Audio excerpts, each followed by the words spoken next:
الحمد لله والصلاة والسلام على رسول الله وعلى آله وصحبه ومن والاه رب اشرح لي صدري ويسر لي أمري واحلل عقدة من لساني يفقهوا قولي.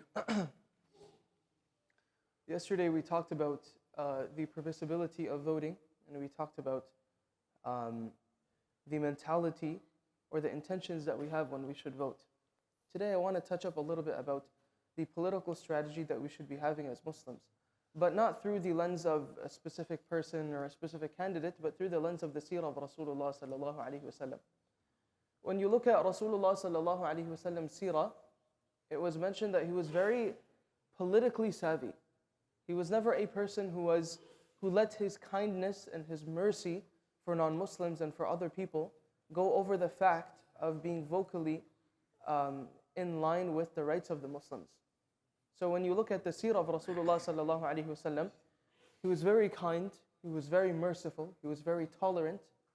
He made treaties with non-Muslims and other forms and other groups of people. But when it came time to when the Muslims' rights were infringed, when they were compromised, then he took a vocal stance, like how he did in Mecca, or he took a militarily stance, like how it was in Medina.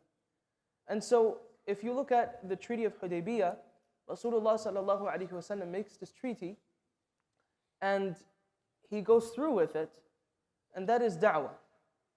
And when the treaty is broken, that is when he goes towards Mecca with a huge army, and he conquers the area.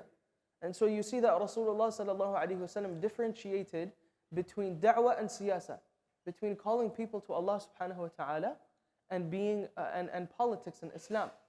And so Rasulullah sallallahu alaihi wasallam marches with an army to Mecca, conquers the area, that's siyasa, that's politics. Then the same people who, his enemies, who oppressed him, who martyred his companions and tormented his family, they're on his feet and they're begging for mercy. And so Rasulullah sallallahu alaihi wasallam switches from siyasa to da'wah. And so he says, okay, I'm going to forgive all of you, with the intentions that many of them would become Muslim. And that's exactly what happened. And so for us as Muslims, there is a concept of allying with people, and there's a concept of, giving da'wah and being tolerant, but there's also a concept of prophetic politics, and this is something that we should keep in mind. So this concept that we have been following for the longest of times of choosing the lesser of two evils is a principle in Islam, is a principle in Sharia, but it is a temporary principle. It's not a permanent principle. When you're dealing with oppression and both sides are oppressive and you choose the lesser of two evils and that has not been working and it's only equaled into more evil, then in Sharia you have to choose a different strategy.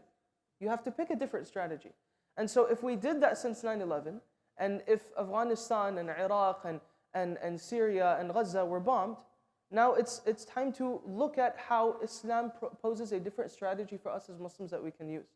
Rasulullah sallallahu alaihi wasallam was a visionary. When he went to Ta'if and he was pelted with stones, and now he seeks refuge under a tree, and the angel that was responsible of the two mountains that were centered around Ta'if, he was called. He goes to Rasulullah sallallahu alaihi wasallam and he says, "Oh Rasulullah, if you want, I can crush everybody who's in between the city." And Rasulullah sallallahu alaihi wasallam has all the justifiable means to crush every single person and kill them because of what they did to him. But he thought with a vision. And so he said, no, perhaps their children may accept Islam. Perhaps their children may be guided. So maybe our political stance should be such that we're not focusing on who wins, but we focus on the Islamophobia of our future generations. We focus on how our Muslims are treated in our communities and abroad for our future generations. If that is by choosing a different political strategy, is by choosing somebody who is unorthodox, then let it be. If one strategy is not working, then Islamically we have to choose another strategy. Because at the end of the day, voting in Islam, as it was said, it was impermissible, but due to the modern times, it is permissible. And it is a responsibility, because Islam talks about how a shahid, how a person who witnesses for someone else, who advocates for someone else, is a huge responsibility and earns such a big punishment if that person ends up being somebody who is false, ends up being somebody who is fake. It is our duty as Muslims to be very, very politically strategic and to choose our people wisely. Lastly, I want to mention that it is just as important for us to focus on who we vote for locally and statewide as much as we vote for nationally.